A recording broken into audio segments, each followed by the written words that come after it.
When sinful perversion and wickedness took hold of the world the first time, God sent a flood to wipe the slate clean and start it again.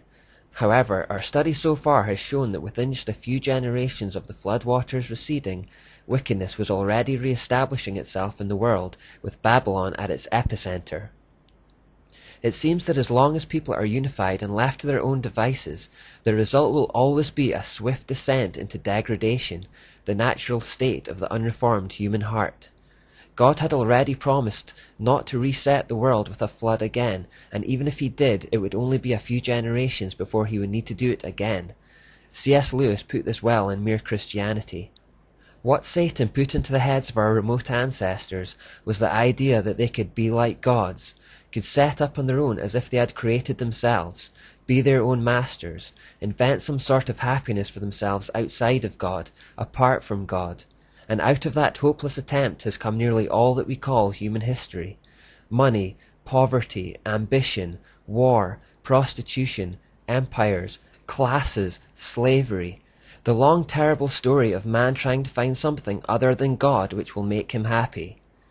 The reason why it can never succeed is this. God invented us as a man invents an engine. A car is made to run on gasoline, and it would not run on anything else.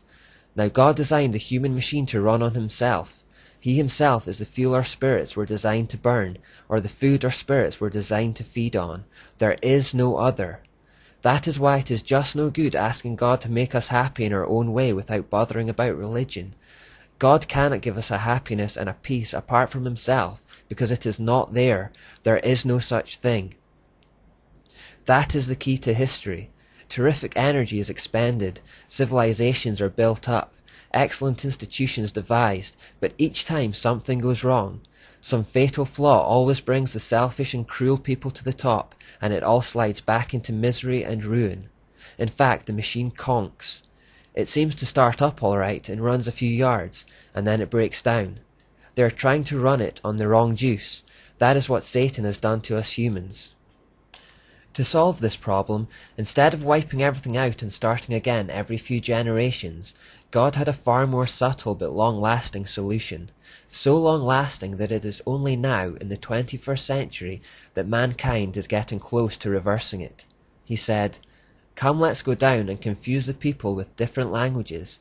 Then they won't be able to understand each other." The key to confounding the building of the Tower of Babel and the satanic agenda that it represented was to confuse their language, thus inhibiting them from working together.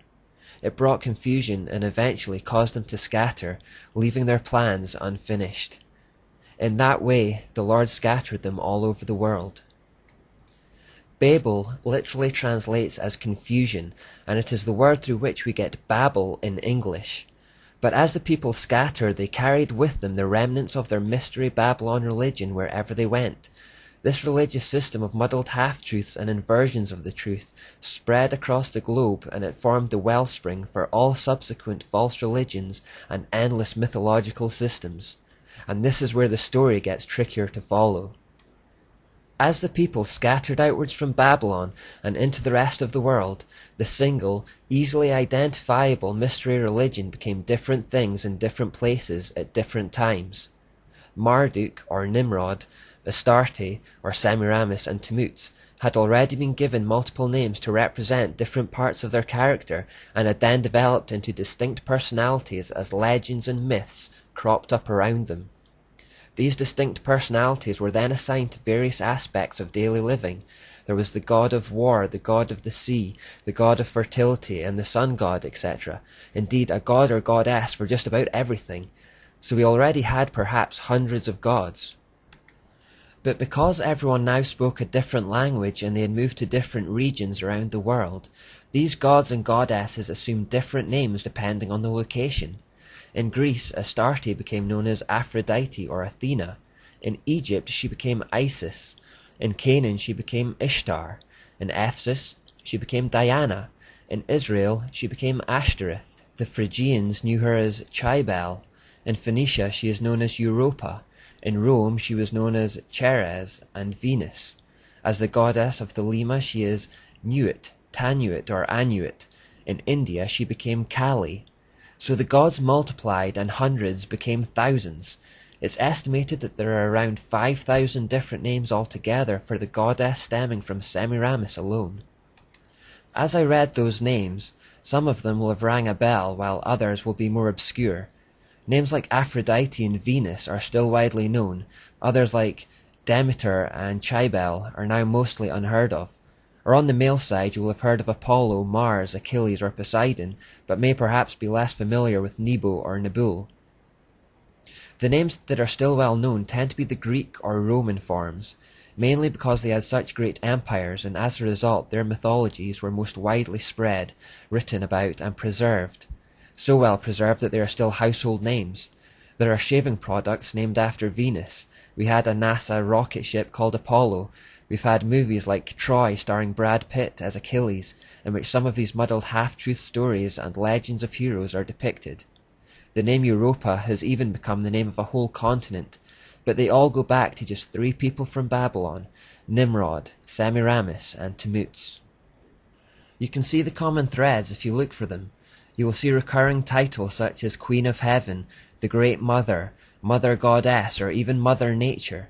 You will see how it is just one woman under different names, and that she has existed in all cultures and civilizations throughout history.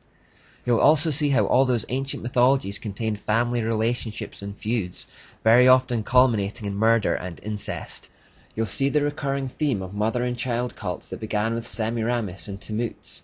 You'll see these threads uniting even major religions of today like Hinduism, Islam, Buddhism, Sikhism, and Catholicism.